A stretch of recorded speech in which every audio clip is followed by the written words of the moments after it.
Good evening. Our top story, families seeking asylum in the U.S. could soon see big changes. The government is considering holding them in detention indefinitely. It's a new interpretation of a 20-year-old legal agreement. Channel 5's Valerie Gonzalez in our studio right now to tell us what's likely to happen next. A court ruling known as the Florida Settlement Agreement is being reinterpreted. The main stipulation is that it limits the detention of children to 20 days. The government wants to detain families together for as long as they determine is necessary. As soon as migrant children are detained at the border, with or without parents, deadline clocks start ticking.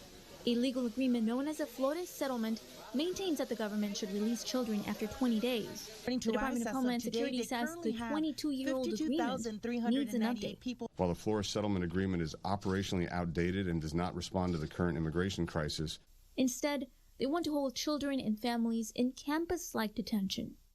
all of our 3 family residential centers offer a variety of indoor and outdoor daily recreation activities.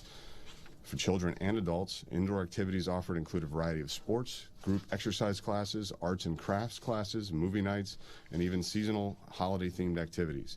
One of the lead attorneys in the Florida settlement, Peter Shea, explains this is not the first time someone's tried to redefine it. Under the Obama administration, they had not issued regulations like this, but they did file a request with the court to modify the terms of the Florida settlements, and that effort was rejected by the federal courts. President Trump tried that again in June of 2018, and that effort was also rejected by the federal court.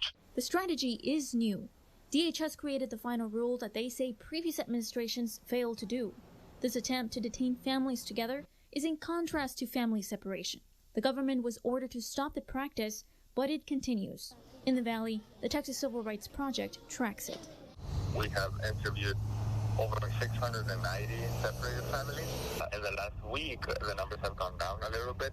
Olivares says separation or family long-term detention aren't the only choices to ensure court appearances. In 2016, under the Family Case Management Program, about 99% showed up to their hearings.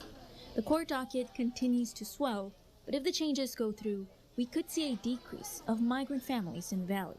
It might change where we see families come through in the Valley. If families continue to come and if they are not placed in the Remain in Mexico program, we may not be seeing them at the Respite Center, for example, and they might be going straight to detention. The courts will have final say.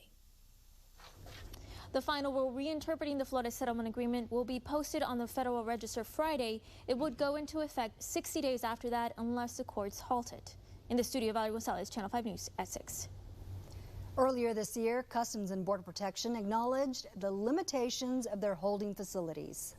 In May, we had almost 60,000 children as part of family units or unaccompanied minors come into Border Patrol stations that were built for single adults. Immigration numbers are down. That's according to CBP data. In June, the McAllen Processing Center was housing 400 more people than their facilities were designed to hold.